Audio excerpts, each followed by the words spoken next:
Hello అండి, welcome to సాయిపూర్వి vlogs. ఈరోజు వీడియోలో సోయా చంక్స్ అంటే మిల్ మేకర్స్ అంటూ ఉంటారు కదా, దాంతో చాలా టేస్టీగా బిర్యానీ ఎలా ప్రిపేర్ చేయాలో చూద్దాము.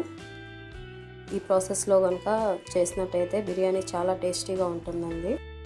ప్రాసెస్లోకి వెళ్ళిపోదాం. ముందుగా మిల్ మేకర్స్ తీసుకొని హీట్ వాటర్ యాడ్ చేసుకొని కొద్దిసేపు అలానే డిప్ చేసుకొని పక్కన పెట్టుకోవాలండి. మిల్ మేకర్స్ బాగా నానాక వాటిని వాటర్ నుంచి సపరేట్ చేసుకొని ఒక బౌల్లో తీసుకొని పక్కన పెట్టుకోవాలి.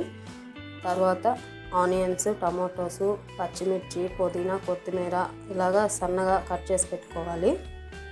అల్లం వెల్లుల్లి పేస్ట్, అలాగే మీల్ మేకర్స్ అన్నీ పక్కన పెట్టుకోవాలండి. అలాగే బాస్మతి రైస్ కూడా తీసుకొని నేను 2 గ్లాసెస్ రైస్ తీసుకున్నానండి. ఇవి నీట్గా వాష్ చేసుకొని పక్కన నానపెట్టుకోవాలి కాసేపు. తర్వాత స్టవ్ ఆన్ చేసి ప్యాన్ పెట్టుకొని ఆయిల్ వేసుకొని ఈ బిర్యానీ ఇంగ్రీడియంట్స్ అంతా వేసుకోవాలండి. తర్వాత పచ్చిమిర్చి, ఆనియన్స్ వేసుకొని కాసేపు ఫ్రై చేయాలి. అవి ఫ్రై అయ్యాక టమాటోస్ వేసుకోవాలి. టమాటోస్ కూడా బాగా ఫ్రై అయ్యాక మీల్ మేకర్స్ వేసుకొని కాసేపు ఫ్రై చేయాలి.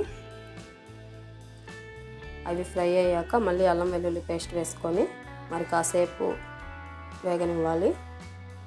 అవి పచ్చివాసన పోయే వరకు బాగా ఫ్రై అయ్యాక నేను దాకా 2 గ్లాసెస్ రైస్ తీసుకున్నాను కదా, 2 గ్లాసెస్ రైస్కి 4 గ్లాసెస్ ఆఫ్ వాటర్ పడుతుందండి. వాటర్ వేసుకొని వాటర్ బాగా మరగనివ్వాలి. తర్వాత ఈ రైస్ యాడ్ చేసుకొని సరిపడా సాల్ట్ వేసుకొని బాగా కలిపి మూత పెట్టుకోవాలి.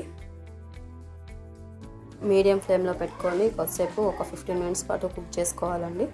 తర్వాత ఇందులో నెయ్యి యాడ్ చేసుకొని ఇలా నీట్గా కలిపి మరి కాసేపు ఉండనివ్వాలి. చూడండి, చాలా పర్ఫెక్ట్గా వచ్చింది కదా, పొడిగా వచ్చింది కదా. రైస్ కూడా చాలా టేస్టీగా ఉంటుంది. కాసేపు అలానే పక్కన పెట్టి తర్వాత సర్వ్ చేసుకుంటే చాలా టేస్టీగా ఉంటుంది. Thanks for watching.